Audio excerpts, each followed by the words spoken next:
Hello friends, welcome to the channel. I'll show you the easiest way to replace the bulbs in your gauge cluster, or not gauge cluster, sorry. Let me shut the lights off.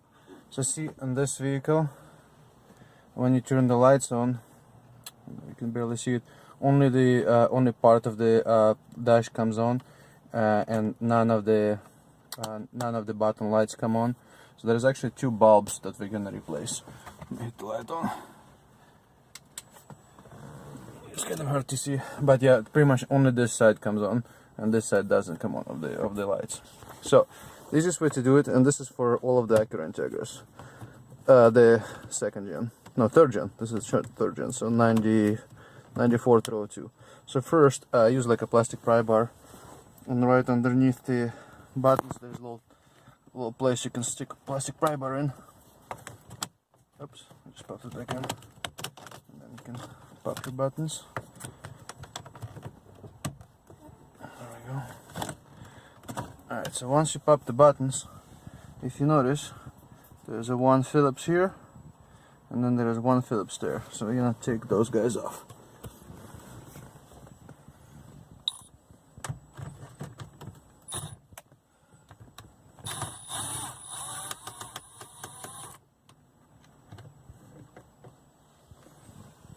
Perfect. Here's one.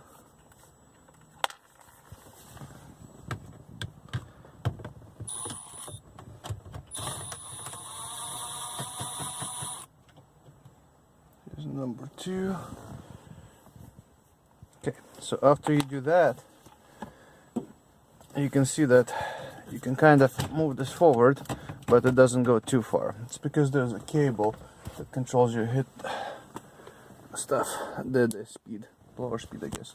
So we're gonna move our light here and reposition real quick. Let's see if I can show it to you guys. Okay, so let's see. So here's the cable, here's the bracket and the cable. So you gotta get this guy out of the bracket first without slicing your hands open.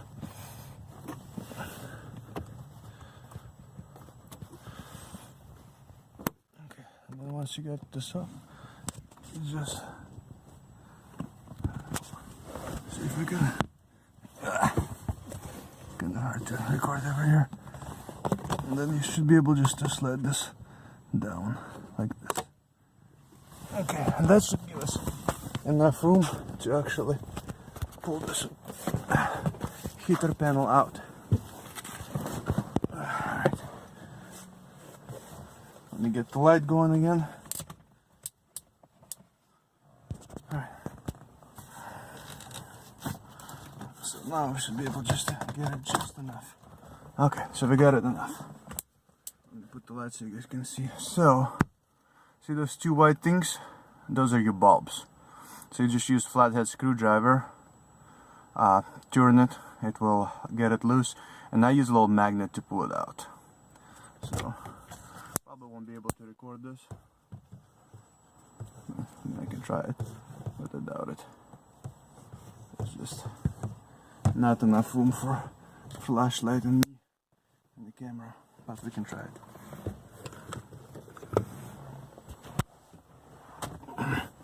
Actually, let me see if I can turn on torch on my phone instead.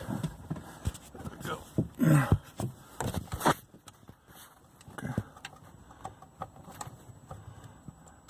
Alright. So we get that up a little bit. And now we're gonna use our Harbor Freight magnet. Boom, pulled it out. And then we're gonna use this guy from our parts car. One, I'm gonna try to put it in.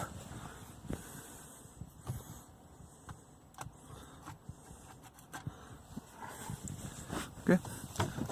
And now we're just gonna put our screwdriver in there and see if we can. Boom. Okay.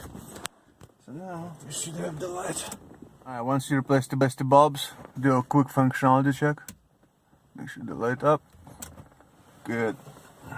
I sounded like one of the YouTubers. Now it's time to put this thing back in, so I'm just gonna gently slide everything back in. So can do it while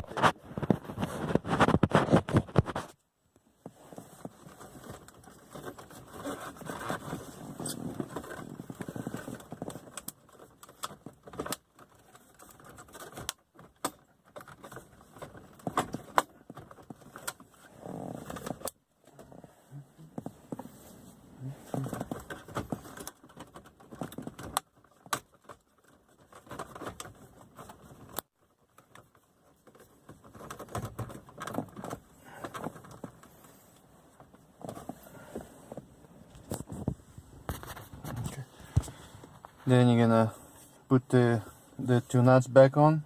Turn the light on. We're gonna put the nuts back on in there, and then once the nuts are back on, we're gonna reattach the cable, pop this everything back in, and make sure everything works.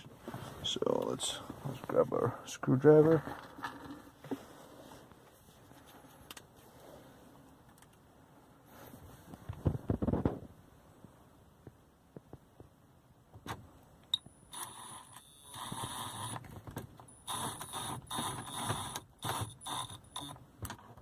You don't want to go too hard because it is plastic. You don't want to crack it.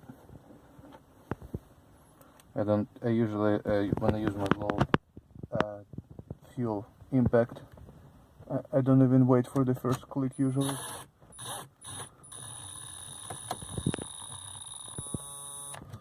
So I do it on slow speed, and once I hear that it's about to impact for the first time, I stop. And I have yet to break one. Pop this guy's back in now.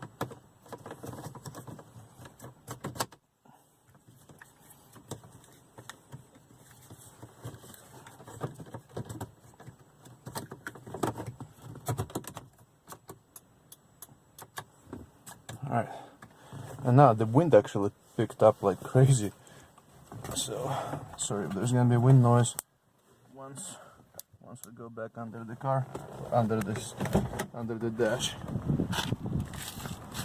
Oh. By the way, if you don't own a pit mat, you're missing out. Let's see if we can get this back in here. Get this little thing and then drop it back inside of a clip.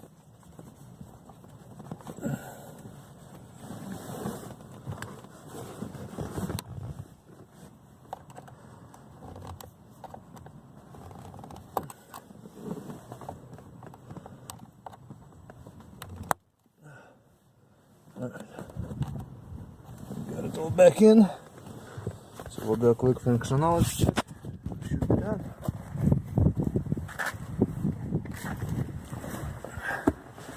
And then happy life, happy wife.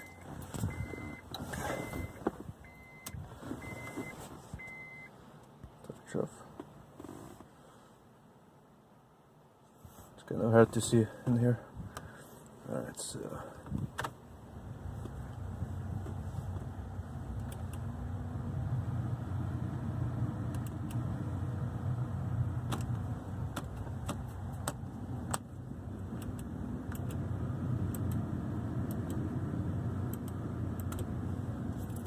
it seems to be working. It's kind of hard to see with the cell phone. Yeah, that's pretty much it.